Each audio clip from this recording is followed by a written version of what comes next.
Hi friends, welcome to Sandhya குட்டி channel. இன்னைக்கு பார்த்தீங்களன்னா ஒரு சூப்பரான சத்தான வாழைப்பூவை வச்சு ஒரு வாழைப்பூ வடையதாக நம்ம செய்ய போகிறோம்.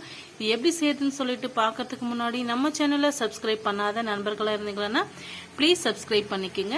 பெல் ஐக்கானை கிளிக் பண்ணி விடுங்க. அப்போ தான் நான் போகிற வீடியோ நோட்டிஃபிகேஷனாக வந்து சேரும். இப்போ பார்த்தீங்களன்னா இந்த வாழைப்பூவை க்ளீன் பண்ணிட்டு செய்யறது ரொம்பவே கஷ்டமாக இருக்குங்க. இது போல் பக்கத்தில் இருக்கிற இதழ்களெல்லாம் எடுத்துட்டு நீங்கள் க்ளீன் பண்ணிக்கினீங்களா சட்டுன்னு 5 நிமிஷத்தில் நம்ம க்ளீன் பண்ணி எடுத்துடலாங்க. நான் க்ளீன் பண்ணி எடுத்துட்டு வந்து எப்படி கட் பண்ணுறதுன்ட்டு நான் காமிக்கிறேன் பாருங்க. இப்போ வந்து நம்ம வடை செய்யறதுக்காக ஒரு 1/2 kg அளவுக்கு கடலை பருப்பு எடுத்து 2 மணி நேரம் வந்து ஊற போட்டு வச்சிருக்கேங்க. அதிக நேரம் வந்து ஊற போடக்கூடாது. எப்பவுமே வந்து அதிக நேரம் ஊற போட்டீங்கன்னா கொஞ்சமா வந்து எண்ணெய் குடிக்க ஆரம்பிக்கும். இப்போ தண்ணியெல்லாம் நம்ம வடிகட்டி எடுத்துட்டு வந்துடலாங்க. இப்போ தண்ணியெல்லாம் வடிகட்டி எடுத்துட்டு வந்துட்டேங்க. இப்போ ஜாருக்குள்ள சேர்த்துக்கலாம்.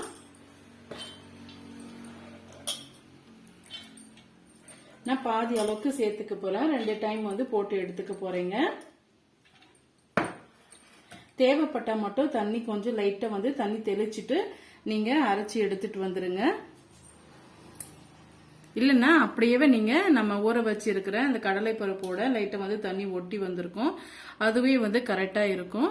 நீங்க வந்து ஒருவேளை சப்போஸ் வந்து தண்ணி பத்தலைன்னா மட்டும் தண்ணி தெளிச்சு எடுத்துக்குங்க. இப்ப பாருங்க, இந்த அளவுக்கு நம்ம அரைச்சி எடுத்துட்டு வந்துட்டோம். எனக்கு வந்து 1 டீஸ்பூன் அளவுக்கு வந்து தண்ணி வந்து தேவைப்பட்டது. இப்ப இது ஒரு மிக்சிங் பவுல் வந்து சேர்த்துக்கலாம். சேர்த்து விட்டுட்டு இன்னொரு டைமும் வந்து நம்ம போட்டு எடுத்துட்டு வந்துடலாங்க. இந்த பருப்பையும் போட்டு எடுத்துட்டு வந்துடலாம். போட்டு எடுத்துட்டு வந்த பிறகு பார்க்கலாங்க.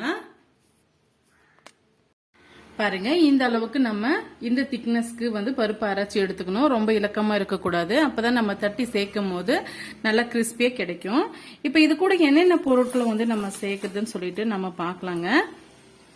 நான் 2 மீடியம் சைஸ் வெங்காயம் எடுத்து நான் கட் பண்ணி வச்சிருக்கேன். சின்ன பொடிசா வந்து கட் பண்ணி எடுத்துக்கோங்க. அப்பதான் நம்ம பருப்புல சேர்க்கும் போது பிரிஞ்சு வராது. இது போல கட் பண்ணி எடுத்துக்கோங்க. காரத்துக்கு ஏற்ப பச்சை மிளகாய் வந்து எடுத்துக்கோங்க. நீங்க காரசாரமா நீங்க சாப்பிட்றதா இருந்தா 6-7 பச்சை மிளகாய் எடுத்துக்கோங்க. நான் அந்த அளவுக்கு தான் எடுத்திருக்கேன். 1 டீஸ்பூன் அளவுக்கு இஞ்சி பூண்டு பேஸ்ட், பிளேவருக்காக கொஞ்சமா கருவேப்பிலை, இது எல்லாம் வந்து இதோட நம்ம சேர்த்து விட்டுடலாம்.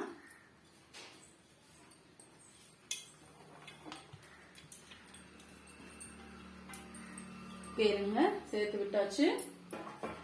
இது கூடவே ஒரு 1/2 டீஸ்பூன் அளவுக்கு சோம்பு வந்து சேர்த்துக்கலாங்க. இந்த அளவுக்கு சோம்பு சேர்த்துக்கிட்டு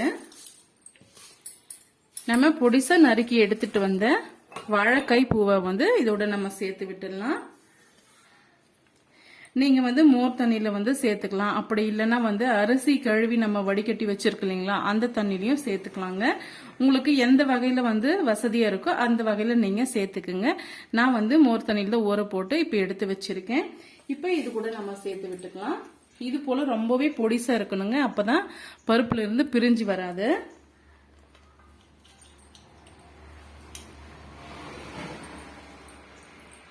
பாருங்க, முழுமையா நம்ம சேர்த்து விட்டாச்சு. 1/2 கிலோ பருப்புக்கு ஒரு பெரிய சைஸ் வாழைப்பூ வந்து கரெக்டா இருக்கும். வாழைப்பூவும் வந்து கரெக்டான அளவுக்கு தாங்க சேர்க்கணும். அப்படி இல்லைன்னா பிரிஞ்சு வந்துடும்.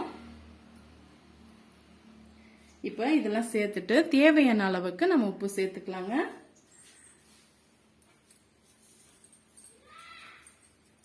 இப்ப பாத்தீங்கன்னா நம்ம இந்த அளவுக்கு வந்து 1 டீஸ்பூன் அளவுக்கு நான் தலைவெட்டி நான் சேர்த்திருக்கேன்.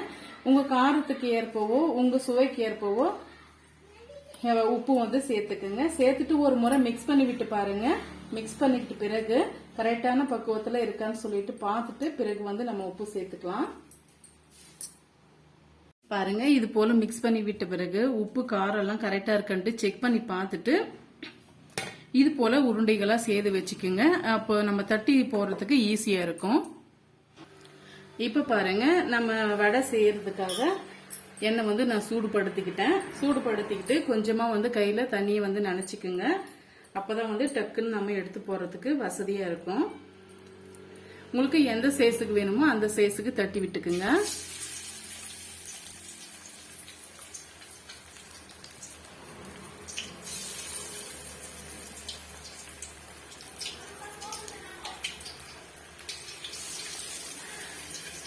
இது போல ஒவ்வொரு பீஸுகளா நீங்க தட்டி எடுத்துட்டு மீடியமான ஃப்ளேம்லயே வச்சுக்கோங்க. அப்பதான் உள்ள வந்து மாவு நல்லா வெந்து வரும்.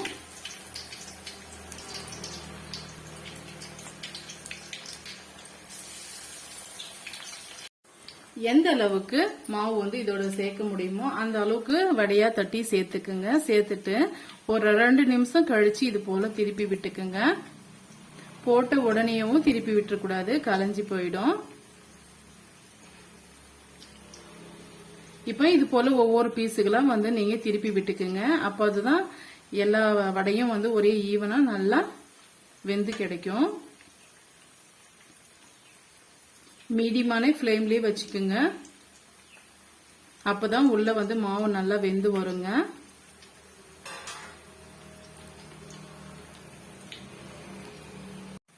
பாருங்க, இந்த அளவுக்கு வெந்து வந்த பிறகு நம்ம எடுத்துக்கலாம். நல்லா கலர் சேஞ்ச் ஆயிட்டு வந்துடுச்சு.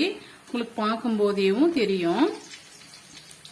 ரொம்பவே கிறிஸ்பியான ஹெல்த்தியான வாழைப்பூ வடை வந்து ரெடி ஆயிடுச்சு பாருங்க. பாருங்க, நம்ம எண்ணெயில வடிகட்டி எடுத்துக்கிட்டோம். இதே போல நெக்ஸ்ட் பேட்சும் போட்டுட்டு பிறகு நம்ம பார்க்கலாம். பாருங்க, எல்லா வடையும் நம்ம சேர்த்து எடுத்துக்கிட்டோம். ரொம்பவே ஹெல்த்தியான இந்த வாழைப்பூ வடை வந்து உங்களுக்கு ரொம்பவே பிடிக்கும்னு நினைக்கிறேன். பிடிச்சிருந்தா மறக்காம சந்தியாக்குட்டி சேனலுக்கு சப்ஸ்கிரைப் பண்ணுங்க, லைக் பண்ணுங்க. ரொம்ப பிடிச்சிருந்த ஃப்ரெண்ட்ஸ் அண்ட் ஃபேமிலியோட நிறைய ஷேர் பண்ணுங்க. இது போல ஹெல்த்தியான ரெசிபிஸ் பார்க்க நம்ம சேனலை ஃபாலோ பண்ண மறந்துடாதீங்க. தேங்க்யூ.